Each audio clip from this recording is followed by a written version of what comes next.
ರಾಜ್ಯ ರಾಜಕೀಯದಲ್ಲಿ ಸಂಚಲನ ಸೃಷ್ಟಿಸಿದ್ದ ಮುಡಾ ಸೈಟ್ ಹಂಚಿಕೆ ಹಗರಣ ಮತ್ತೆ ಸದ್ದು ಮಾಡ್ತಾ ಇದೆ.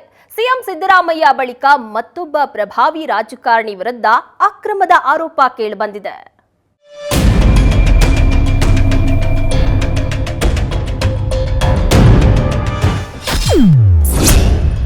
ಮುಡಾ ಸೈಟ್ ಹಂಚಿಕೆ ಹಗರಣದ ಮತ್ತೊಂದು ಕರ್ಮಕಾಂಡ. ಮೈಸೂರಿನ ಮುಡಾ ಅಕ್ರಮದಲ್ಲಿ ಜಿಟಿ ದೇವೇಗೌಡ. ಮುಡಾ ಸೈಟ್ ಹಂಚಿಕೆ ಹಗರಣ ರಾಜ್ಯ ರಾಜಕೀಯದಲ್ಲಿ ಅಕ್ಷರಶಃ ಬಿರುಗಾಳಿಯನ್ನೇ ಎಬ್ಬಿಸಿತ್ತು. ಸಿಎಂ ಸಿದ್ದರಾಮಯ್ಯ ಅಕ್ರಮವಾಗಿ 14 ನಿವೇಶನ ಪಡೆದಿದ್ದಾರೆ ಅಂತ ಆರೋಪಿಸಿ ವಿಪಕ್ಷಗಳು ಹೋರಾಟದ ಕಹಳೆ ಮೊಳಗಿಸಿದ್ವು. ಮೈತ್ರಿ ಪಡೆ ಮೈಸೂರಿಗೆ ಪಾದಯಾತ್ರೆ ಮಾಡಿ ಅಬ್ಬರಿಸಿತ್ತು. ಕಾನೂನು ಕುಣಿಕೆಯಿಂದಾಗಿ ಸಿಎಂ ಕುರ್ಚಿಗೂ ಕಂಟಕ ಎದುರಾಗಿತ್ತು. ಸಿದ್ದರಾಮಯ್ಯರ ಕುರ್ಚಿಯನ್ನೇ ಅಲುಗಾಡಿಸಿದ್ದ ಮುಡಾ ಹಗರಣ ಮೈಸೂರಿನ ಮತ್ತೊಬ್ಬ ಪ್ರಭಾವಿ ರಾಜಕಾರಣಿಗೆ ಸಂಕಷ್ಟ ತಂದೊಡ್ಡಿದೆ.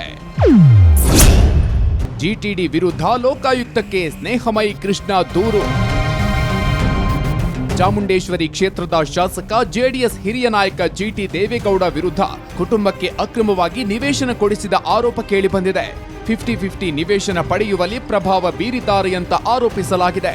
ಈ ಬಗ್ಗೆ ಸಾಮಾಜಿಕ ಕಾರ್ಯಕರ್ತ ಸ್ನೇಹಮಯಿ ಕೃಷ್ಣ ಲೋಕಾಯುಕ್ತರಿಗೆ ದೂರು ನೀಡಿದ್ದಾರೆ.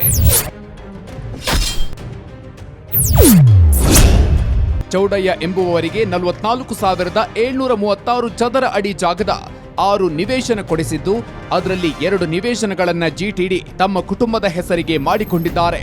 ಮಗಳು ಅನ್ನಪೂರ್ಣ, ಅಳಿಯ ವಿಶ್ವೇಶ್ವರಯ್ಯ ಹೆಸರಿಗೆ ಜಂಟಿ ಕ್ರಯ ಮಾಡಲಾಗಿದ್ದು, ವಿಜಯನಗರ ಬಡಾವಣೆ 4ನೇ ಹಂತದಲ್ಲಿ 2 ನಿವೇಶನ ಖರೀದಿ ಮಾಡಿದ್ದಾರೆ.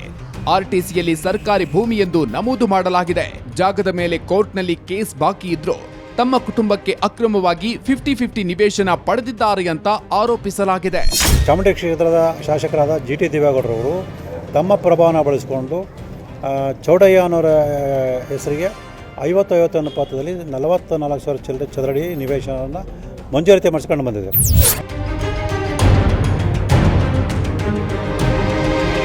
ಇನ್ನು ಆರೋಪದ ಬಗ್ಗೆ ಪ್ರತಿಕ್ರಿಯಿಸಿರೋ ಶಾಸಕ ಜಿಟಿ ದೇವೇಗೌಡ, ಸೈಟ್ ಪಡೆದು ಮಾರಾಟ ಮಾಡಲು ಮಾಲೀಕರಿಗೆ ಹಕ್ಕಿದೆ. ಲೋಕಾಯುಕ್ತ ತನಿಖೆಯಿಂದ ಸತ್ಯಾಂಶ ಗೊತ್ತಾಗುತ್ತೆ ಎಂದಿದ್ದಾರೆ. ಲೋಕಾಯುಕ್ತ ಕೊಟ್ಟಿದ್ರೆ ಸಂತೋಷ. ಲೋಕಾಯುಕ್ತರು ಅತಿ ಶೀಘ್ರವಾಗಿ ಆ ತನಿಖೆ ಮಾಡಿ ತಪ್ಪು ಮಾಡಿದರೆ ಸೂಕ್ತ ಕ್ರಮ ಕೈಗೊಳ್ಳಿ ಅಂತೇಳಿ ಒತ್ತಾಯ ಮಾಡ್ತಾರೆ. ಮುಡಾ ಹಗರಣದಿಂದ ಬೇಸತ್ತಿದ್ದಾರಾ ಸಿದ್ದರಾಮಯ್ಯ? ಮೈಸೂರು ಶಾಸಕರ ಮುಂದೆ ಬೇಸರ ಹೊರಹಾಕಿದ ಸಿಎಂ. ಮುಡಾ ಹಗರಣ ಸಿದ್ದರಾಮಯ್ಯರ ಸುದೀರ್ಘ ರಾಜಕೀಯ ಜೀವನದಲ್ಲೇ ಮೊದಲ ಬಾರಿಗೆ ಭ್ರಷ್ಟಾಚಾರದ ಕಳಂಕ ಅಂಟಿಸಿದೆ. ಈ ಹಗರಣದಿಂದ ಸಿಎಂ ಬೇಸರಗೊಂಡಿದ್ದು, ನಿನ್ನೆ ಬೆಂಗಳೂರಿನಲ್ಲಿ ಮೈಸೂರು ಅಭಿವೃದ್ಧಿ ಬಗ್ಗೆ ನಡೆದ ಸಭೆಯಲ್ಲಿ ಅಸಮಾಧಾನ ಹೊರಹಾಕಿದ್ದಾರೆ. 20 ವರ್ಷದಿಂದ ನೀವೆಲ್ಲ ಮುಡಾ ಸದಸ್ಯರಾಗಿದ್ದೀರಿ, ಆದ್ರೂ ಇಷ್ಟೊಂದು ಅವ್ಯವಸ್ಥೆ ಯಾಕಾಯ್ತು ಅಂತ ಮೈಸೂರು ಶಾಸಕರ ಮುಂದೆ ಬೇಸರ ವ್ಯಕ್ತಪಡಿಸಿದ್ದಾರೆ. ಮುಡಾ ಹಗರಣದ ಉರುಳು ಪಕ್ಷಾತೀತವಾಗಿ ಎಲ್ಲಾ ನಾಯಕರನ್ನು ಸುತ್ತಿಕೊಳ್ತಿದೆ. ನಿವೇಶನ ಹಂಚಿಕೆಯಲ್ಲಿ ಭಾರಿ ಗೋಲ್ಮಾಲ್ ನಡೆದಿದ್ದು, ಅರ್ಹರ ಬದಲಿಗೆ ಸೈಟ್ಗಳು ಉಳ್ಳವರ ಪಾಲಾಗಿದ್ದು ನಿಜಕ್ಕೂ ವಿಪರ್ಯಾಸ. ಮಧು ಎಂ ಚಿನಕುರಳಿ, ಏಷ್ಯಾನೆಟ್ ಸುವರ್ಣ ನ್ಯೂಸ್, ಮೈಸೂರು.